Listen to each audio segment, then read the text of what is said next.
It always makes me feel like a newsman when I pop my papers on the desk like that. I always kind of like to start the show that way every now and then. Hey, guys, it's Brandon Adams, the host of DawgNation Daily, the daily podcast for Georgia Bulldogs fans, presented by Marco's Pizza. Glad to have you with us. Busy Friday for us coming up. Fun stuff with Jeff Sentell. I have got a lot of recruiting questions to ask him, and I also want to kind of look back on a couple of the things that Jeff noticed from SEC Media Days, and if you're curious about how some things may play out in the 2018 season, what Jeff has to say about that, I think is going to be really interesting. We'll start the show today with a little Heisman buzz, maybe for a Georgia star, and maybe a UGA fan favorite getting a little disrespect. I'll tell you all about that. It's going to be a really good show. We're glad you're with us. DawgNation Daily, presented by Marco's Pizza, begins right now.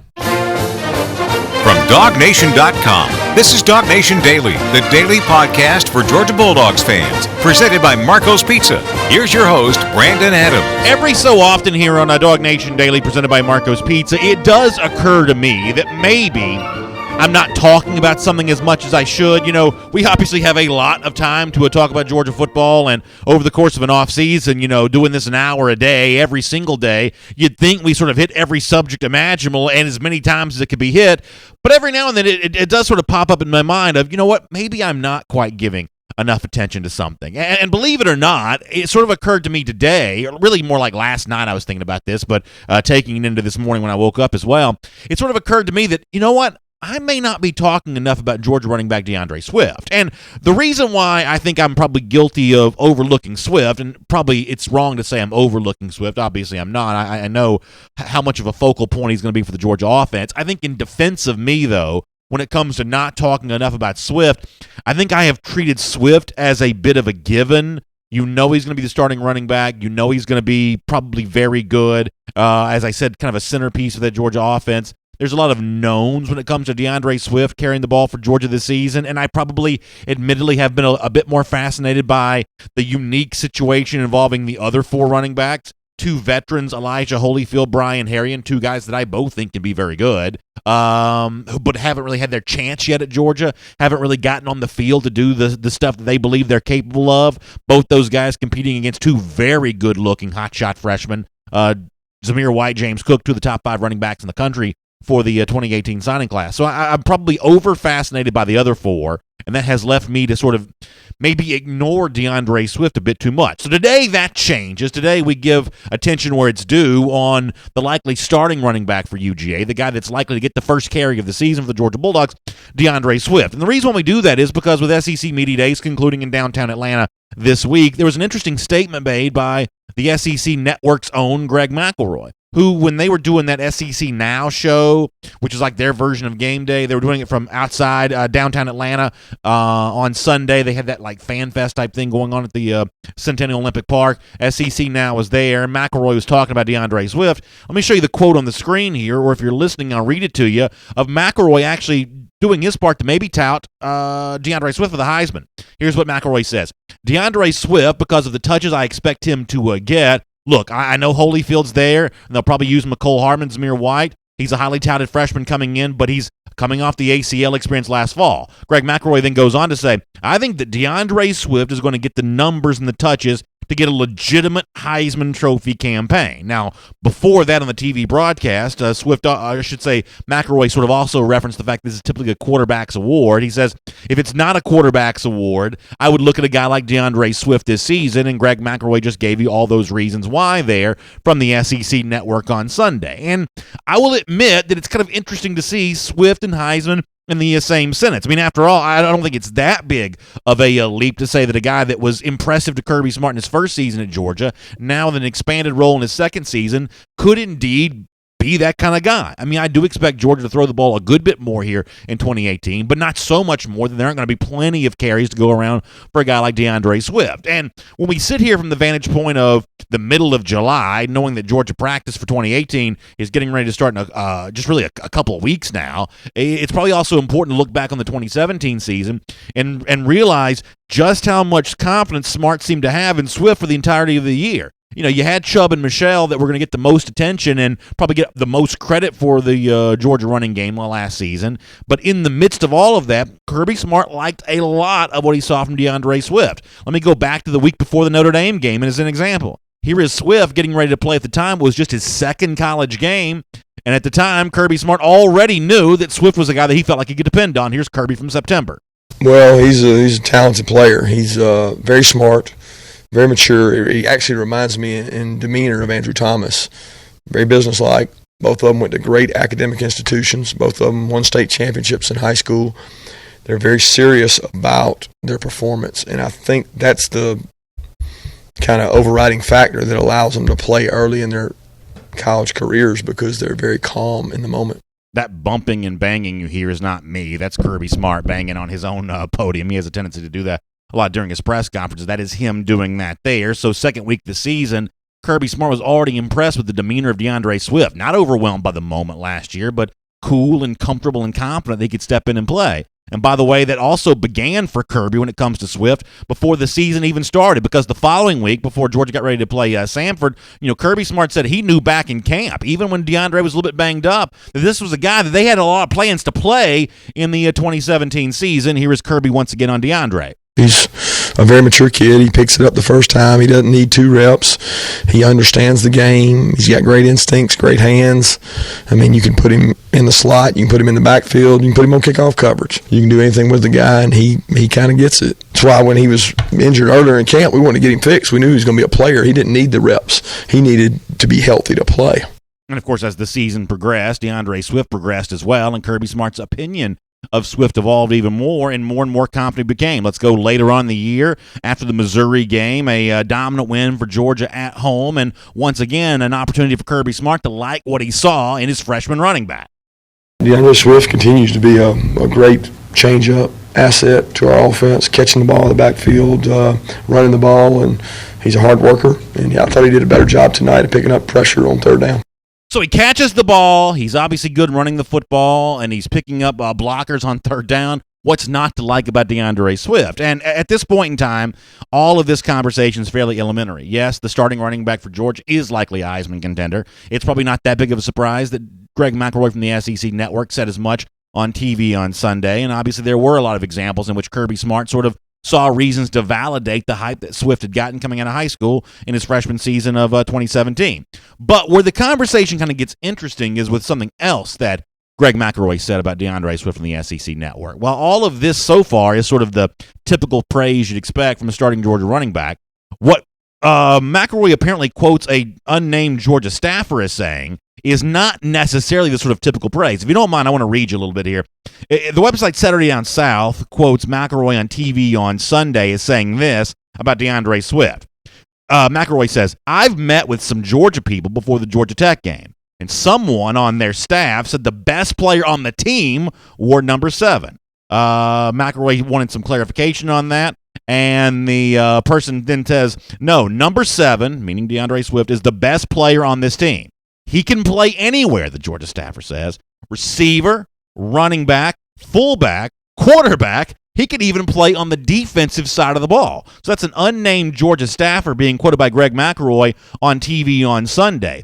So when McElroy says he expects DeAndre Swift to make a Heisman run, this is not just his own opinion here. He's not just spouting off the sort of hot take stuff that TV people typically do here. He's, I guess, in some form or fashion, apparently basing this on some really intense praise that someone on the Georgia staff gave him before the end of last season. Now, that's obviously pretty interesting, and maybe there's a slight exaggeration here. I mean, I don't know that Greg McElroy truly thinks that DeAndre Swift could actually play quarterback for Georgia, but it's interesting that the folks around Swift a year ago thought enough of him to sort of let it rip like that in talking to an SEC Network analyst, and I think for the most part, Georgia fans, when they've seen Swift on the field, would say, yeah, I mean, there is an element of that I sort of agree with as well. I mean, the athleticism is pretty impressive here. We all remember the touchdown he scored to put the SEC championship game on ice.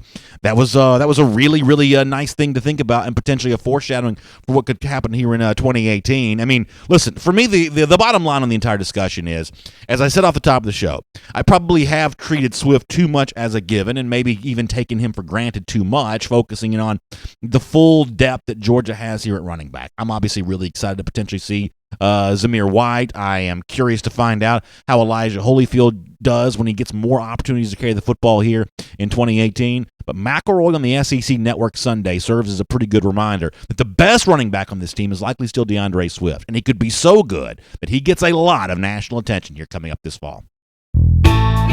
My name is Brandon Adams. This is DawgNation Daily, the daily podcast for Georgia Bulldogs fans. We're presented by Marco's Pizza, and we're glad you're with us no matter how you get to us today. Watching us live on video at 10 a.m.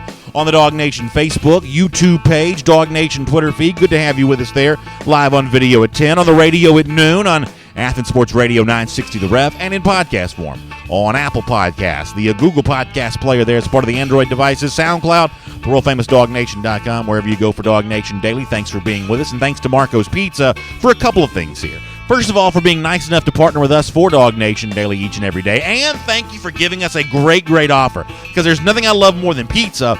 But the thing that I really love the most is pizza at an affordable price here. And I mean authentic Italian quality pizza, the kind that you can only get from my friends at Marco's Pizza. 2 medium, 2-topping pizzas right now for just $6.99 each. Listen, you got a few more weekends of summer here, especially for those of you that have young kids.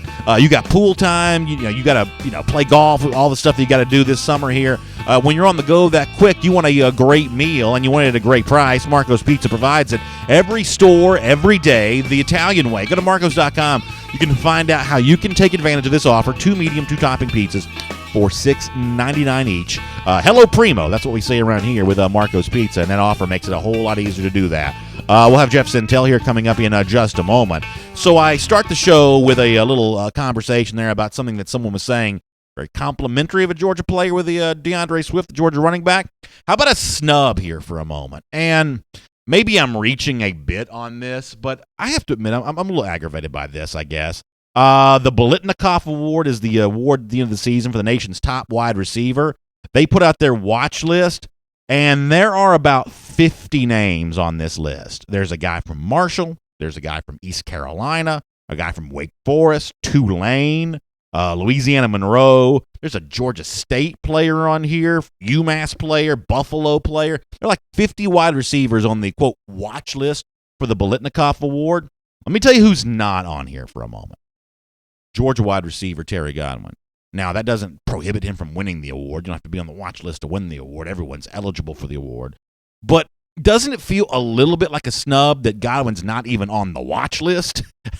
I mean, I think it sort of speaks to the fact that it would certainly appear that he's a bit overlooked here. If he's not even one of the guys they're saying watch a guy from Buffalo or a guy from Louisiana Monroe over Georgia's Terry Godwin, that seems to, that seems to be a bit of a misstep on the part of the Biletnikoff Award. And many of you all know I do have my questions and concerns about the Georgia wide receiver corps, but I certainly believe that Terry Godwin is an outstanding player. And even if he misses out on national awards, I think he's going to do some big things for Georgia this season. I mean, we all remember, by the way, the great catch that he made in the Notre Dame game back in 2017 that really became one of the all-time great highlights in Georgia football history. And if you want to go back to the spring, Kirby Smart said that kind of play that you saw Godwin make there that day, that's the kind of thing that he's seen Godwin do his entire life, seemingly suggesting there's more of that to come in 2018. Here is Kirby reminding us what we all like about Terry Godwin. Terry's been doing that since 8th grade. I still remember him at 707 camp in Alabama in the 8th grade. He came out there and played corner and was giving up plays, and there was about 8 guys from Callaway High School that were jumping all over him when he was an 8th grader, and he's a little peanut, and he's grown from that to 9th to 10th to he was a dominant player in high school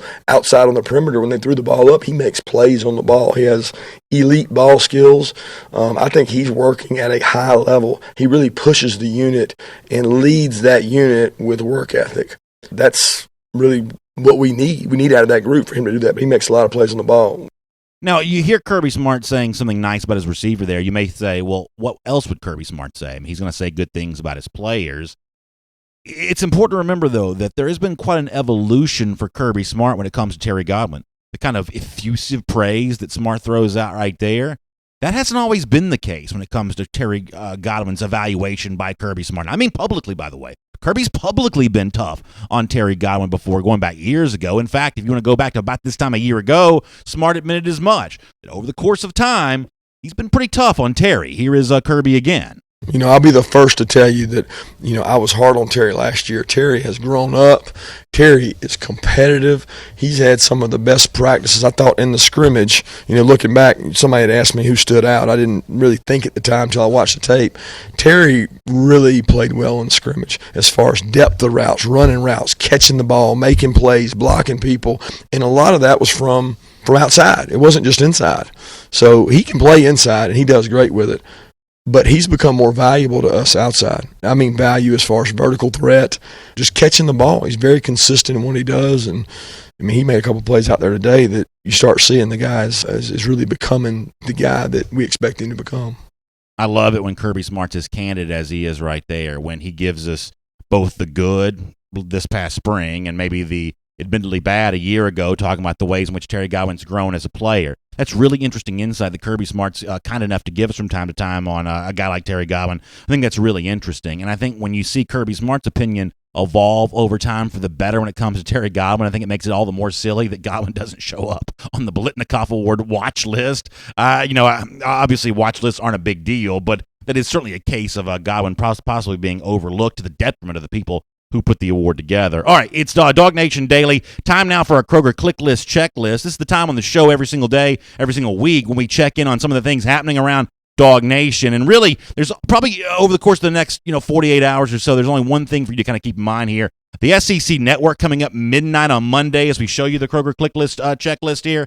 The SEC Network going to do its UGA takeover coming up on Monday. That's 24 hours of old Georgia games and Georgia programming there on the SEC Network. So if you're looking for a bit of a football fix or just a Georgia fix here in the dead of summer, the SEC Network going to give that to you starting midnight Sunday night, sort of lasting all day on Monday. It's our Kroger Click List checklist here on DawgNation Daily. And speaking of Kroger, they remind you that Kroger's school supply giveaway is going to go on right now for educators. You've got 4 locations throughout the month of July in Atlanta. It's Macon and Augusta as well. Just bring your valid school ID to the location that's near you to receive 1 bag of school supplies. For more information, visit your local Atlanta Kroger store. So check that out and find out how you can be a part of that. And speaking of being a part of things, it's great to have Jeff Sentell a part of our show right now. In fact, hope you enjoy it right now. We'll get Jeff Sentell coming up in a moment here on DawgNation Daily. A lot to get into with Jeff Sentell here. We'll have a fun conversation and a chit-chat with him. In fact, we have Jeff ready to go right now. So let's get ready to welcome him, and we'll do a lot of recruiting talk. From Athens and across the SEC or wherever the recruiting trail may lead, here's a DawgNation.com insider. As I get ready to say hello to Jeff Sentell here on DawgNation Daily, presented by Marco's Pizza today, let me also remind you that you can actually see Jeff on Saturday, a part of WSB Georgia Bulldogs Game Day there on Channel 2 in Atlanta. If you live in the Atlanta area, make sure you check out WSB Game Day. It comes up at 10 a.m. this Sunday. Plenty more previews of the 2018 season. And also Jeff Sentell breaking down the latest on UGA recruiting. It's all this Saturday at 10 on WSB Channel 2 for WSB Game Day. Jeff, happy Friday to you. Thanks for being a part of our program. And let me also say this, to get the pleasantries out of the way here. It was your birthday this week. I feel terrible. I saw some people on Twitter wishing you a happy birthday. I was not among the throngs of people doing that, not aware of the fact that it was your birthday. So let me at least publicly right now say happy birthday to you. Hey, Brandon, I do appreciate it. And, man, hey, everybody can chime in on Facebook or Twitter, but when the Daily recognizes your birth year on his program, that is something else entirely. I do appreciate it, sir, but man, it is really humbling, man, to get all this recognition for just doing the job that I feel it's a privilege to do. So one more time, I just want to show my appreciation to everybody out there for noticing it with some hack reporter's birthday on Twitter and also on Facebook. Hard to believe you're 55 years old, Jeff. You don't look that old. Veggie pizza, Brandon. I'm telling you, that's that's Marco's Pizza, man. It's found the Ponce de Leon. You need to order that one, and it will make you look like you're 35 in perpetuity. Well said, Jeff. And by the way, for those of you listening, Jeff is not 55 years old. That's just me giving him some grief. All right, speaking of giving you grief, I got to give you grief about this too, because, listen, as a fan, and you know, Jeff, I come from the perspective of a fan on this show, I had sort of made peace with the possibility that, hey, maybe D'Angelo Gibbs is not back playing for Georgia this fall. And then I read your quotes from J.R. Reed, Gibbs' cousin, from this past week at SEC Media Days, and all of a sudden now I guess my hopes kind of get back up a little bit. Obviously, you know, I thought that J.R. Reed struck a hopeful tone in what he told you about Gibbs, and I know that Kirby Smart's going to have a little bit different narrative when it comes to some of that kind of stuff. But, you know, admittedly, it's very hard for me to figure out where this D'Angelo Gibbs story is going, given some of the things that Kirby Smart has said in the past. I'll go back to early in the summer in Columbus when,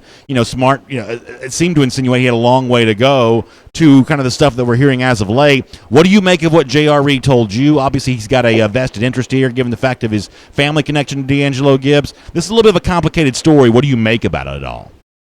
Yeah, probably, Ben. It's one of those things that can be surmised, maybe by saying the truth is somewhere right in the middle. Everybody knows that Kirby on Media Day said that both Natrez Patrick and D'Angelo Gibbs were on the team, working hard, and they were on the team. And then JR basically did something that you would expect family to do. He would have his cousins back. But the one thing I thought was interesting and probably worth reporting was that, not only is the cousin supporting D'Angelo, and he's propping him up, saying, I think, saying all the right things, basically, he should say. JR actually moved him not into contributor, functioning member, hardworking guy on the team, but he elevated his kind of outlook on D'Angelo to him contending for an open starting position. I mean, one of those things that you got to remember is Georgia graduated 3 members out of the secondary that started in the playoff: Aaron Davis, Malcolm Parrish, Dominic Sanders. So there's a lot of opportunity there for Georgia, despite what everybody thinks to think about. This guy's designated here, this guy projects here, it's going to be this guy, it's going to be that guy. Got to remember, D'Angelo Gibbs, if he is the D'Angelo Gibbs he was projected to be coming out of high school. Remember, he was a 5-star at 3 different positions: athlete, cornerback, and safety. If he is what D'Angelo Gibbs was coming out of high school, he was right up there with all the marquee signees in the 2017 class: Andrew Thomas, Jake Fromm, DeAndre Swift, and even a pair of guys that are expected to get their turn this year in Richard LeCount III and Isaiah Wilson. Tremendous potential with D'Lo, and definitely you see here what his family members think he can still be at Georgia. I thought some other quotes that you got this week, or at least in referencing in a piece that you wrote for DawgNation.com, is what Jonathan Ledbetter had to say about Jordan Davis. And, Jeff, you know the drill here. Sometimes we get too fixated on 4- and 5-star names. We have a tendency to sort of disregard the 3-star names. Georgia obviously has a huge need at the defensive line position. It sounds like Ledbetter thinks that one day Davis might really be one of those guys that could do that. He's pretty impressed with the physical specs that Davis brings to the table. What did you make of Ledbetter's praise of Jordan Davis? Yeah, it's funny. Ledbetter, side note here, I've got a prediction for him. I think he'll have a great year, but I think he has definitely moved into that leader role on the team, especially on the defense. A lot of respect for John Ledbetter and the journey he's made at Georgia. Cause the backstory is there with what he suffered through and overcame at Georgia, but also he's just a tremendous player. If you saw the way he came on at the end of last season, he was a force for the Bulldogs on the defensive line. And with Ledbetter, I thought it was very interesting. Very well-spoken guy. Probably going to be the best quote on the team this year. And I just thought that he said, now we're not going to talk about any of these freshmen. Every one of those guys are scratching and clawing and working. And then maybe, 15 breaths later, he said, but I got to bring up Jordan Davis. And not just because he was on an he was a fellow defensive lineman, but because, let's just be simple here. Jordan Davis is a walking mass of humanity. When you see him in person, you're going to think maybe you want to come up with some D&D daily nickname for him, like the Walking Eclipse or something like that. But when he said that part about him having 5 plates on each side, and Brandon, I know the power lifter that you are, you know immediately that that's 490 pounds. And the way he treated those like marshmallows, it was a very descriptive quote at that. But that just shows you, Jordan Davis, maybe the 3-star, might be one of those guys that is already turning the most heads right now in Athens, just because he's simply a specimen, and you don't see a lot of guys like him, even in the big boy trenches of the SEC. So here's what I will tell you, Jeff. I can do 5 plates easily. But by saying that, I mean at the all-you-can-eat buffet and not in any kind of weight room. I know a lot about 5 plates, but maybe not the same kind of 5 plates that Ledbetter's talking about there. Brandon, it's probably 5 plates of Marco's Pizza or 5 plates at Marlowe's Tavern, something like that. We could put those away in short order, right? Yeah, there's no doubt about that. All right, looks like based on what I saw on Twitter, you spent some time this week with the junior college defensive back DJ Daniel, who is quickly becoming quite the fan favorite. In fact, from your Twitter, we've got some video of Daniel showing off his speed here on the 40-yard dash. For the folks who are watching, you'll see Daniel putting the sprint together there. First of all, I guess let me do a couple things with you, Jeff, on this. What do you make of what Daniel brings to the table from an athletic standpoint? And boy, it seems like this relationship between he and UGA getting pretty cozy here. You want to reveal some details about some of this? Well, we just posted a story up on DawgNation right now, and Daniel says, and here are kind of the things everybody wants to lean into their mobile device or laptop to learn about. Number one, he's close to a decision, but he can't make it right now. He said that the semester school's about to let out for the summer at GMC, and that will give him kind of the mental clarity to just sit down, make the decision. He's going to pray about it. He's going to talk to a lot of the members of his family, and they're going to help him make that decision. He is strongly considering attending the reveal. That's just what everybody's going to call it now, Georgia's reveal of the new locker room and facilities on July the 28th. And then he's also physically, Brandon, he's bigger than I thought he was. He's 188. He's well over 6 feet. He says he's been his wingspan, which is really, there's a picture of it on DawgNation.com right now. The wingspan for him as a cornerback is really, really something to take a look at. And he says that Georgia is not just recruiting him as a want, like another elite. He's the nation's number 2 junior college corner, as not just another elite prospect to kind of throw into the secondary room. He says that Georgia makes it clear, and that's Dan Lanning, Kirby Smart, Mel Tucker, the support staffers, Nick Williams, and Bakari Rambo. They make him feel like he is a need and not just a want. And the simple reason why is when you take a junior college player, you expect that guy to play right away because you've got 2 years, not like some cases with the freshmen where they have 3 or 4 years to develop. And they simply, Georgia, very interesting. Burt Williams, the head coach at Georgia Military College, told me that Georgia wasn't in the business of taking a junior college cornerback. They didn't want to take a guy that would only have 2 years in the program, considering what they already had on the field. But then they saw Daniel, and then Daniel changed their mind. Yeah, Jeff, I mean, for me, it comes down to if he's a true 6 feet, if he can be, by the time he gets to Georgia, sort of a true 200 pounds, and, showing the speed off that he showed right there, I mean, how could you not want that? I mean, I just think that Georgia has kind of gotten in some trouble in the past with some of the guys that either maybe didn't quite have the speed or didn't quite have the size. But for Daniel, and yes, it's not the full 4 years on campus, or in some cases it would be 3 years on campus, but if he really is bringing that size and that speed and sort of the same package, I believe I'd have to move in that direction if I was Kirby Smart. Yeah, it sounds like he's trying to move in that direction. And the other thing, Brandon, those 40s, that was on grass that hasn't been cut since Monday. That's pretty slow track at GMC anyway. And these were hand times. Let's be clear on that. 2 watches. But the average was 4.40 on the first and 4.42 on the second.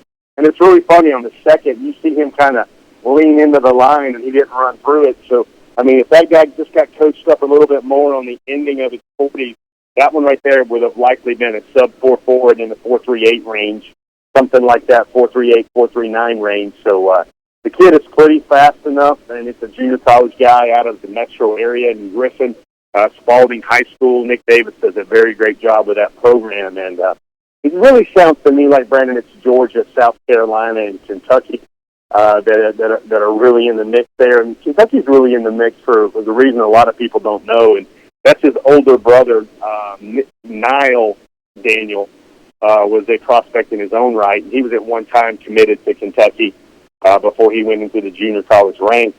So DJ Daniel, the first college program, the first SEC venue he saw and was awed by was Kentucky, and Kentucky's recruiting him hard as well. And that's one school that's maybe the dark horse a little bit in his recruiting with everything we got going on right now as well. You mentioned the July 28th reveal for the West End Zone and the brand new recruiting facility there. As you might imagine, I have a lot of reveal-related questions that I want to squeeze in before we're done here. Let me do one more thing off that topic, though, before we get to that. There has been some internet chatter as of late, message board type stuff about Nolan Smith trying to do some work with Nathan Pickering, the defensive lineman from Mississippi, who's committed currently to Mississippi State. Now, Jeff, I don't mind telling you, I'm gonna find the lost city of Atlantis before I'm gonna find an Instagram story. That's not really a technology skill that I necessarily have, but there certainly seems to be some chatter back and forth about that. Is this real? Can Georgia get in on one of these, top-rated defensive linemen committed to a place like Mississippi State, an in-school commit right here? Is this a place where Georgia can do some work? Well, I'm going to say this. Instagram's a little not so instant when it comes to Georgia and Nathan Pickering. Now, Nathan Pickering is a Mississippi State commit, but on that story, it's just Nolan Smith doing Nolan things. He said that he's going to give Georgia an official, and he said that I think the term was one heck of a recruiter you guys got right there. Nolan, and Nathan was in reference to Nolan Smith right there. I mean, there's a lot of names that are trickling in. The really full list will be fleshed out soon, but, Lewis Shine, the big guy from Texas, tells me he'll be there, along with Shadir Sanders. That's kind of one of the more eye-browsing names that have came across my wheelhouse this week, and Shadir Sanders is the quarterback, the son of Deion Sanders, who's a highly regarded 2021 quarterback out of Texas. All these big names are going to flow in. You're going to see most of the commitments there. A lot of the key targets, DJ Daniel is considering strongly being there as well. There's a surprise name that's going to be there as well, and I'm just going to stretch that term out, surprise, to maybe make Brandon's mouth water just a little bit. Come on, Jeff. Are you going to reveal the surprise? Otherwise, we're all going to be on pins and needles now. Are you going to reveal the surprise, or are you going to keep it at pins and needles here? I didn't say surprise for a reason, sir, and maybe we'll have our reveal on that later on next week. We should have our reveal before the reveal. That's a great idea. We should do like a story topper reveal here. We're going to reveal the surprise before the reveal. That's a pretty good idea. On the subject of the reveal, by the way, one of the names I sort of have my eye on the most here, you can tell me if this is a sort of a correct evaluation or not. I'm paying close attention to it. I never know if it's Ryan Davis or Ian Davis, but the linebacker Ryan Davis here. When I think of like potential expected guests at the reveal here, Davis is one of the ones that has my attention more than anybody else right now. What do you make of that? Yeah, lots of names will be there, and I did mention Lewis Seen earlier, but the other thing I think is I think this reveal will be something unique for Kirby Smart in Georgia. I don't think this will be.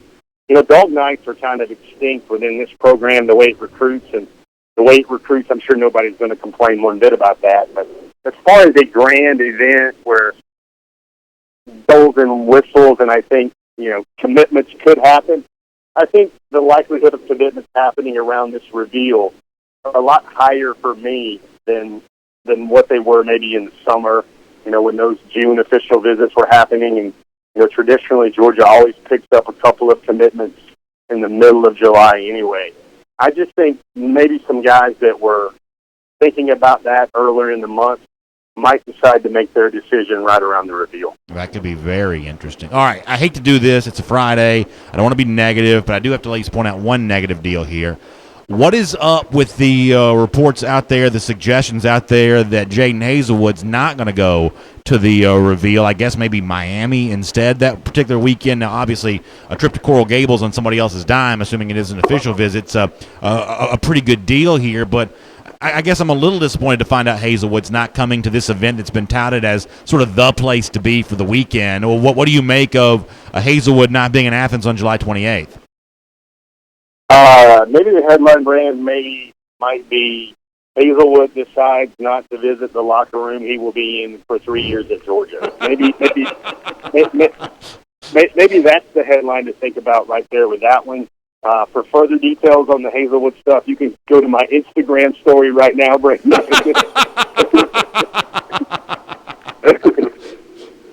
I'm just joking with you, buddy, on that one. I just thought that was a good line to throw in there after your lost city of Atlantis context earlier. But that's kind of what I think about Jaden, man. I mean, that's kind of what I think about Jaden. He's deciding not to visit a locker room he will spend 3 years in Athens, and hope everybody has seen some of the.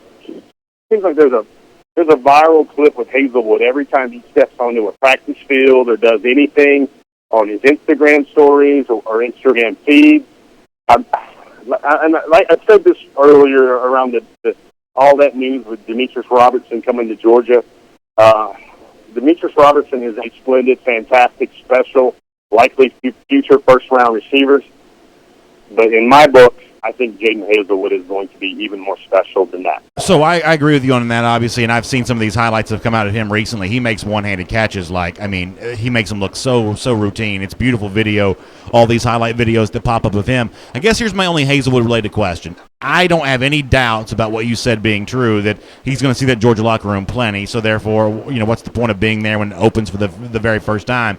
I guess my only question is, and maybe this is just a simple no from you, and that's fine, but is there someone else that would benefit from Hazelwood being in Athens? A lot of these really big-time five-star guys with magnetic personalities have a little bit of a gravitational pull. Is there someone else who could be sort of swayed towards Georgia by Hazelwood being in Athens? I guess that's my only concern. I mean, listen, I don't think that Miami's got the recruiting chops to pull Hazelwood, so I'm not worried about that necessarily, but I guess I would like to think about the thought of, hey, maybe Hazelwood being there makes it more enticing for somebody else to be there and sort of getting caught up in the emotion of the moment. I mean, how would you respond to that?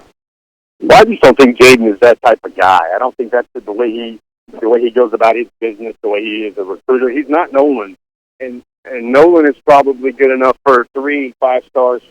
This is the spot. The way he recruits other guys for Georgia. I just don't think Jaden is necessary, and I don't know. Maybe I think some of the folks on our message board forums have even offered up the hope that really Jaden's just going down to Miami to work on some South Florida DBs for the class or something like that. I just think Jaden earned his trip. I mean, who would really want to turn down a trip to Miami, sure, especially to get a chance there? And he's going to take his 5 official visits. I think. The schools to really worry about with Jaden Hazelwood. If you even want to start chewing your fingernails on something like that, or anybody out there, I don't think Miami's the school to worry about there at all. If someone was to worry about Hazelwood and any other program besides Georgia. Fair enough, Jeff. It's always good to have you in the program. Really fascinating stuff. I guess let me just ask you one quick sort of wrap-up question. Anything else that we should have talked about that we didn't here today? Did we lose Jeff? We may have lost Jeff there. We'll go ahead and wrap up with Jeff there. Really fascinating stuff with him on the recruiting trail. Really, really good stuff. And of course, make sure you check out the Sentell Intel every single day at DawgNation.com. Let's take a look around the rest of the league. This is SEC Through. Really, really good stuff there with Jeff Sentell. Always love his insight, both in terms of when it's good news, he's the first to report it. When there's something to think about, he's also kind of the first to report that. I love him as an asset right here for us here on DawgNation Daily, presented by Marco's Pizza. He really brings it and brings it well. All right, let me transition here to our SEC Through here. A lot of stuff happening around the SEC that I find to be pretty fascinating. And, when the Aaron Murray, Jeremy Pruitt dust-up happened, there was a lot of Alabama folks who sort of rushed to the defense of Jeremy Pruitt on the issue of, like, an assistant coach being disrespectful, as if that was the kind of thing that Alabama fans had no way of understanding. And yet, if you really look at the situation with Nick Saban, there is a former Saban assistant who I think is also, in maybe a very different way, maybe a little guilty of what could be viewed as disrespect when it comes to Nick Saban. I'm talking about the former offensive coordinator Lane Kiffin, now head coach at UCF, or I should say at FAU. And Brett McMurphy had an interesting tweet about Kiffin's thoughts on the Alabama quarterback situation. What Kiffin writes here is, and I lost my. Good Lord, these pop-up ads are outrageous. A Brett McMurphy tweet here says that Lane Kiffin told me about the quarterback situation Nick Saban's going to do with Alabama. He says, quote, he's going to play both of them in the opener so one doesn't leave. That's Brett McMurphy quoting Lane Kiffin about Tua Tagovailoa and Jalen Hurts. I saw that on the internet somewhere. And, I mean, listen, what else could that be but a certain degree of disrespect from Kiffin to say that Nick Saban is so calculated that he is going to try to orchestrate some way to play them both, so therefore one doesn't leave. Now, the honest truth is that's probably exactly what is going to happen when it comes to Nick Saban. That's what he's going to try to do anyway. But the fact that Kiffin gives voice to this, I do think sort of subtly undermines Nick Saban just a bit. I mean, I said this the other day, that one of the things I think that Nick Saban is very aware of right now is how the perception of his handling of this quarterback situation goes.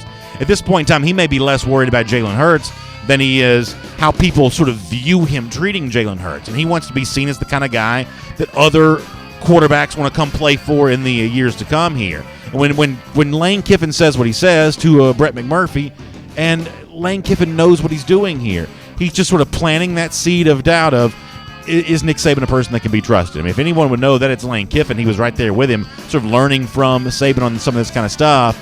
And tweets like this, I do think they are, to use Aaron Murray's word about Jeremy Pruitt, somewhat disrespectful, in that I do think it serves to sort of kind of undermine what Nick Saban brings to the table in this situation. I think that's really, really fascinating here.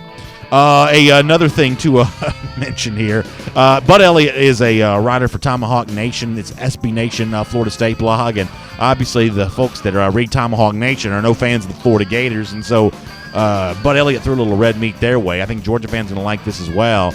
You want an example of how Dan Mullen's recruitment at Florida not getting off to the most rip-roaring start here?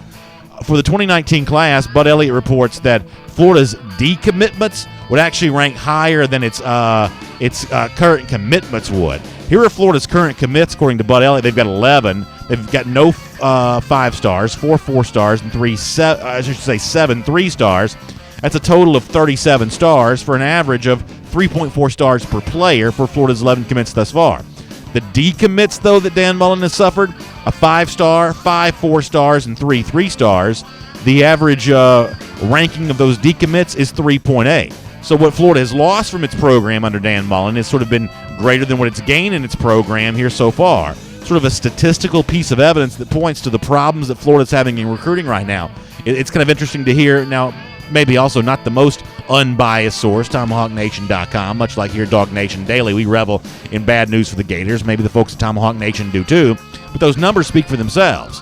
Florida's issue under Mullen is so far the same as it was under Jim McElwain, just not bringing in enough elite talent. And the longer that continues to be the case, the easier things are going to be for Georgia in the SEC East.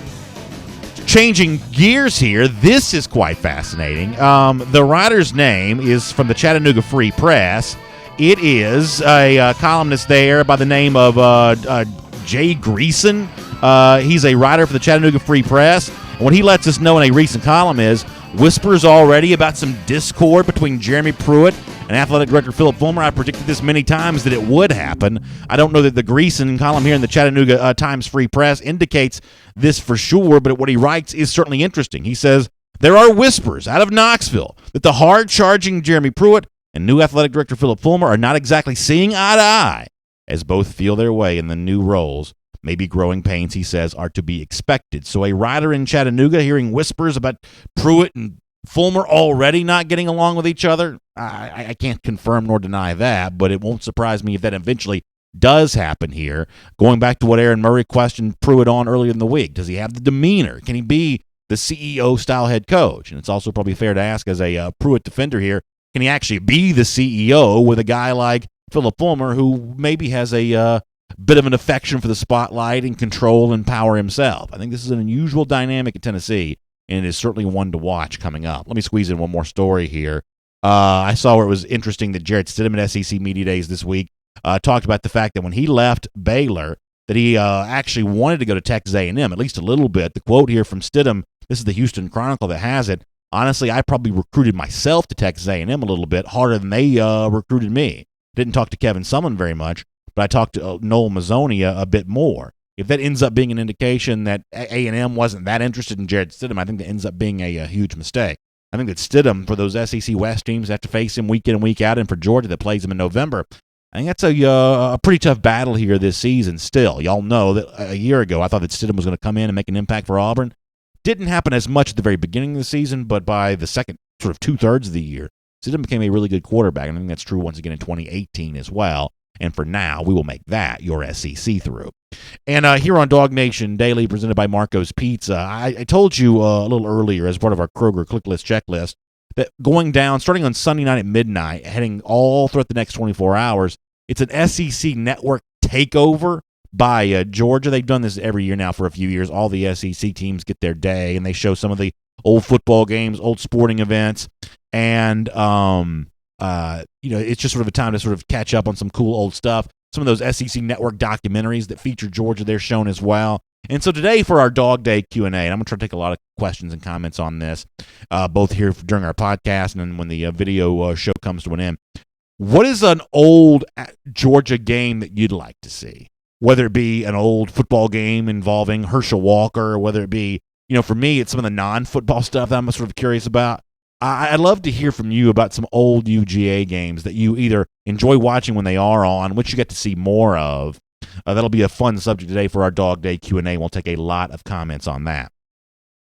I will tell you that sometimes I'm fascinated by some of these broadcasts for even games that Georgia didn't win, which obviously won't be shown on the SEC Network takeover. That'll mostly, I'm assuming, be just good news for Georgia. But sometimes the 76 Sugar Bowl comes on ESPN Classic. I'm fascinated by that, what Georgia looked like before I was born, what Georgia fans looked like, how they dressed. Seeing Ray Goff as a player who was really a phenomenal player, much better than I realized when I was a kid growing up and he was the Georgia coach. Some of that kind of stuff is really fascinating to me. You can hit us up on that for our Dog Day Q&A.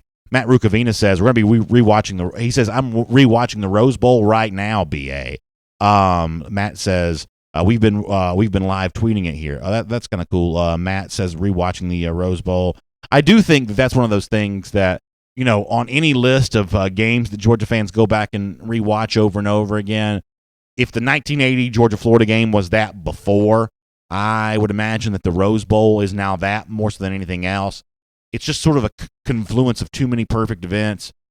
A huge win for Georgia, a hallowed stadium, incredible environment, and, even the Rose Bowl folks will tell you this, and they've seen some really good games, whether it be the Vince Young USC Rose Bowl in the 2005 National Championship or whatever else. The Penn State USC game from the year before had been really good. The Rose Bowl folks will tell you that Georgia-Oklahoma game ranks right up there with the best Rose Bowls of all time. So, yeah, I'm assuming that's a part of the SEC Network takeover for UGA.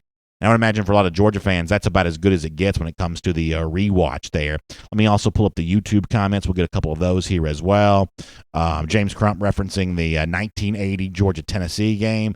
That's another one that's sort of fun to see. And anytime I watch a game like that, and I haven't seen that game, I don't guess in a long time, I'm always interested in watching the game before the big moment happens, right? If you watch the 2001 Georgia-Tennessee game, before you get to the call that everybody remembers, or the play that everybody remembers.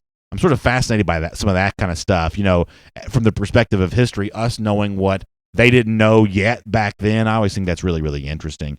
Over here on YouTube, I'll say hello and get a couple comments here from Dan Riggins, who says, I just watched the 89 Gator Bowl because it was mentioned on DawgNation Daily recently, and it was a blast, Vince Dooley's last game. Dan, that's really cool, and that is I'd imagine, a pretty fun game to go back and rewatch. That Georgia team actually was a pretty fun team to watch as well, and we appreciate you catching up on that memory right here on DawgNation Daily.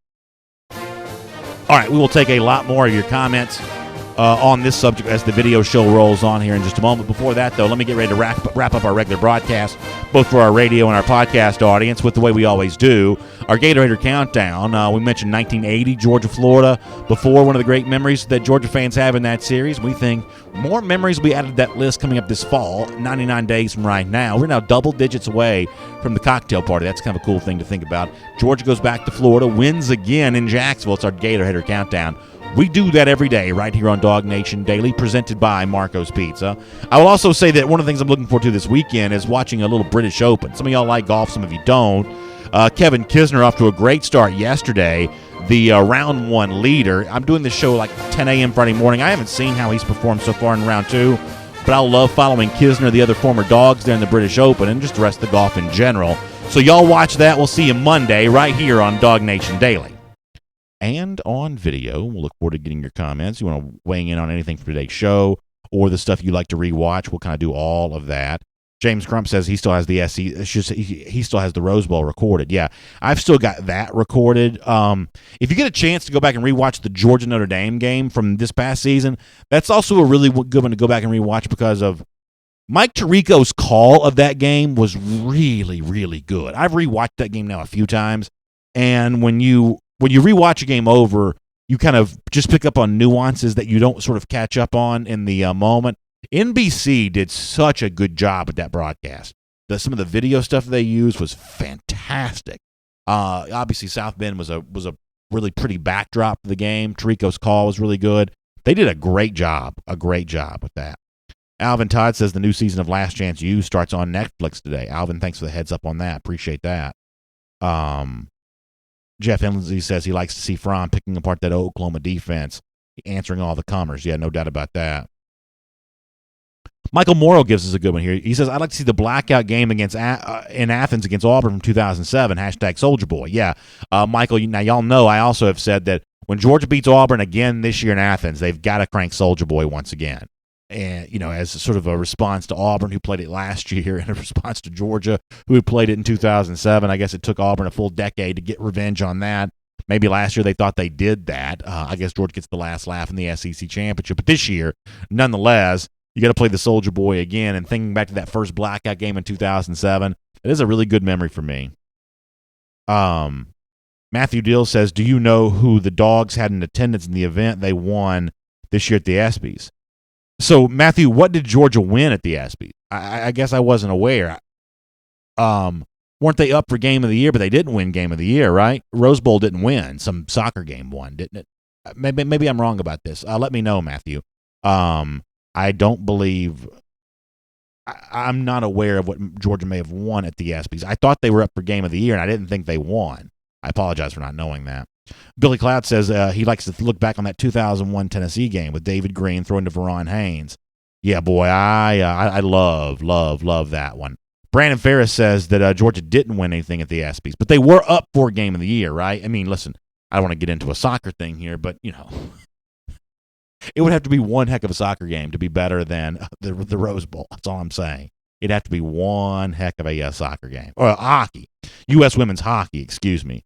I mean that better have been a knockdown, drag-out, greatest game anybody's ever seen. That's all I'm going to tell you. That better have been, every that better have been the 1980 U.S. against the Soviet Union, because that Rose Bowl was pretty dadgum good.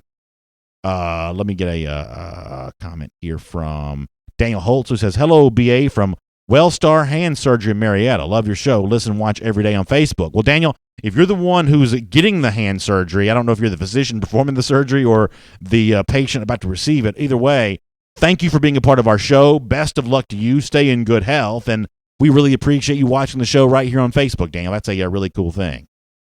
Miriam Martin Corbin says it would be really fun to see some old Fran Tarkenton games. Miriam, that's a great idea.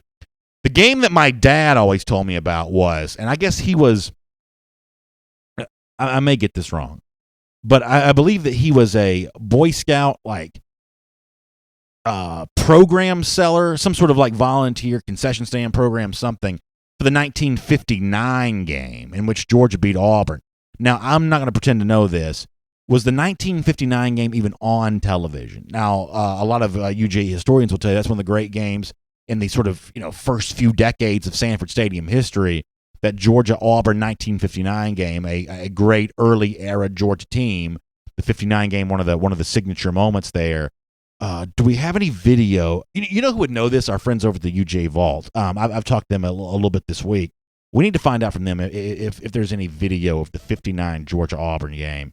Maybe one day we could do a watch along for something like that. I'd love to do that. That'd be incredible. Stephen Burton's here with us. He's getting close to his wedding. Checking in with us here on DawgNation Daily. Always good to see him. Demetrius Smith, to go back to the top of the show, he says, I want to see the Swift era. Yeah, we talked off the top of the show about how exciting that's going to be and how much, apparently, according to Greg McElroy, some people around the Georgia program think DeAndre Swift's going to do here this year. Nick Lurch says, I listened to all those games. They were great fun to hear. I think Nick is in reference to some of those early era games. And one of the things I've heard is that the broadcaster for Georgia before Larry Munson was a guy named Ed Thelenius. And believe it or not, Thelenius was very popular in his own right. I don't know if it's quite the same as Larry Munson, because Munson had some of the colloquialisms and things like that. Maybe Thelenius did too, but I've always heard tales that Thelenius was was really popular in his own right, much like Larry Munson was for an entirely different era. It's almost like and this may not be the perfect analogy, but almost like how Harry Carey is really popular, and before that, like Jack Brickhouse was like the Cubs guy before that. I think Thelenius was also in a line of really popular Georgia broadcasters. We got something here. Let me show you this on the screen here. Our buddy Michael Carvel. All right, so the media predictions are out right now. So let me give you some context for what you're seeing here. SEC Media Days this week.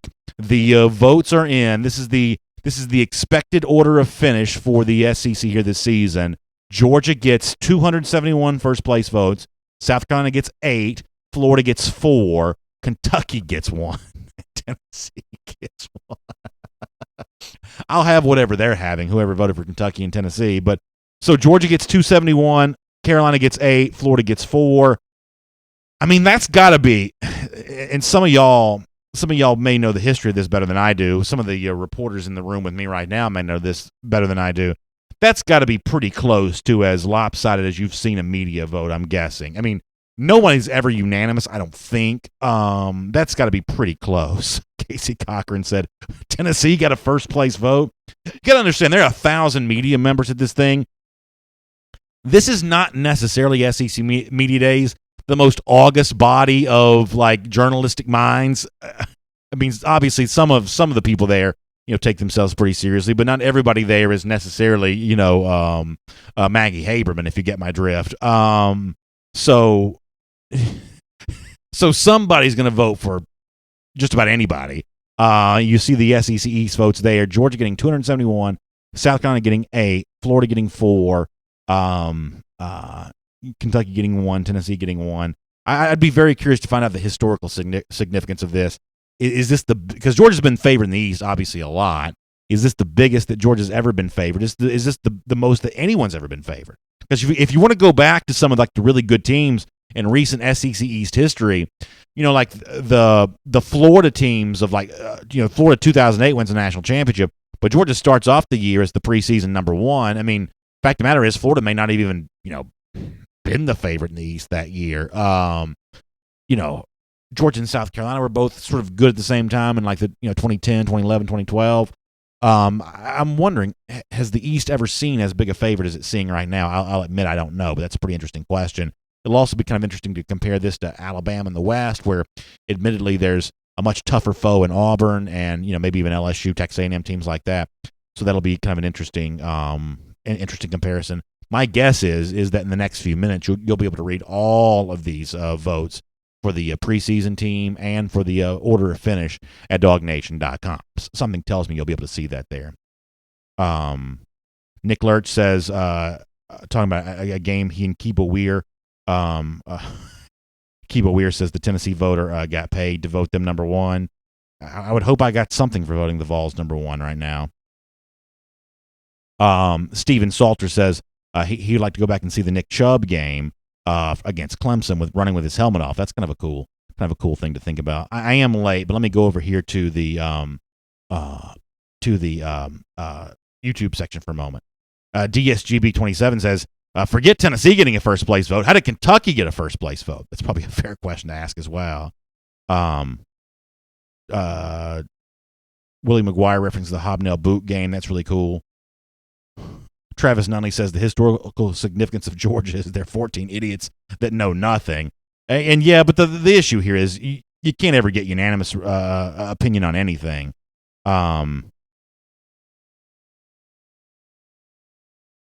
George says, talking about Florida, he may be a Florida fan, says that when McElwain was there, we had the number 1 class. Everybody decommitted after they fired him. Yeah, there were a lot of, like, big name 2019 guys for Florida that have decommitted once McElwain lost his job.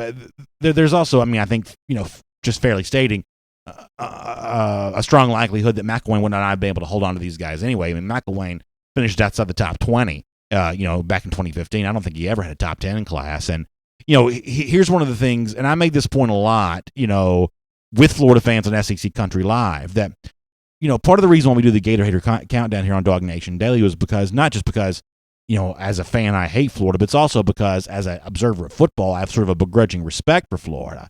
And it was always shocking to me the way that McElwain took his foot off the gas of something that had been the hallmark of Florida, which is bringing in elite players. And I do really believe that if you're a Florida fan, the one thing that should concern you right now is it almost seems like Dan Mullen is still treating this job the way that he treated Mississippi State, where he can bring in guys that he sort of likes and maybe has an easy inside, recruitment on, and he'll just coach them up once they get there. Florida, I don't believe, is supposed to be a coach them up once they get there kind of program. But George, we appreciate you weighing in on the show today. Tyson Keever. See, here's one of the reasons why I like this show, because we're talking about games to go back and rewatch, and some of the ones that come up are going to be the obvious choices, but there's also going to be a couple not so obvious choices. And this is a great one from Tyson Keever. The 2003 Tennessee game was a great one to listen to. Never forget Larry Munson going crazy over Thomas Davis that day. There's also the Sean Jones scoop and score in that game. That was a really fun thing to kind of look back on and remember the long fumble recovery for a touchdown. Georgia goes into Knoxville, and this is back in a time when beating Tennessee for Georgia was still a very big deal. This would have been 3 straight for Georgia over Tennessee, but the 3 before that, or I should say that like 8 or 9 before that, had all been Tennessee victories. So it was still a big deal for Georgia to beat Tennessee back then, and Georgia blew out the Vols in Neyland Stadium. That would definitely be a fun game for me to go back and rewatch. Let me give you a couple more. Adam Hopper also asked, am I going to go to the recruiting reveal? I don't believe I'm going to be invited to that necessarily, but I do want to get inside that building here at some point in time. I want to see this. I've seen some pictures. I want to see it in person. George says, I didn't know that Fran Tarkenton went to Georgia. Yeah, that's one of the things about these cool old games is it does give you a little bit of perspective from history, because I do think it's probably fair to say that most people think of Tarkenton, I mean nationally, they think of him as an NFL guy playing for the Vikings and Giants, I guess. They think of him more as an NFL guy than a Georgia guy. His stats were better in the NFL than they probably were at Georgia. So some of these old game films, if they do exist, I think are important for sort of preserving the history and heritage of a lot of this kind of stuff. Willie McGuire also references kind of an obscure game, which would be fun to go back and rewatch. The 95 Peach Bowl with Hines Ward at quarterback. I'd also add the 95 Georgia Tech game to that as well. That'd be a fun one to go back and see Ward playing quarterback. Really, really good example. Let me give you a couple more here. I wouldn't mind seeing a rewatch of the 1990 College World Series win for Georgia over Oklahoma State. Something about that game, I'd just like to go back and see Georgia winning a national championship there. I think that'd be fun. I haven't seen that game in a long time. I don't know that I've seen it since it happened. I'm not even sure. The game, I think, originally aired on CBS. I'm not even really sure even who has that film now. And y'all remember, I don't even think these games were on TV, believe it or not, but back in same year again, 1990, when Georgia beat LSU in basketball, and there's the story about how fans charged the court and then started standing up on top of the basketball goals in celebration of Georgia knocking off Chris Jackson and Shaq and the LSU team. If there's video of that, I'd love to see that as well. So really good comments. We appreciate you all weighing in today. We got to get ready to go for our weekend. I got to get off the air here so the folks that help me out can get their weekend started here too. Thanks for being with us. We'll be back Monday, 10 a.m., DawgNation Daily Live. If you missed a portion of our regular broadcast, the podcast is coming up for you. If you want to see the full vote on the SEC Media Days, I imagine that's coming up here very soon at DawgNation.com. So we'll have it all covered for you over the weekend. Then we'll talk to you Monday morning at 10 a.m. Y'all enjoy the weekend, and we'll see you then.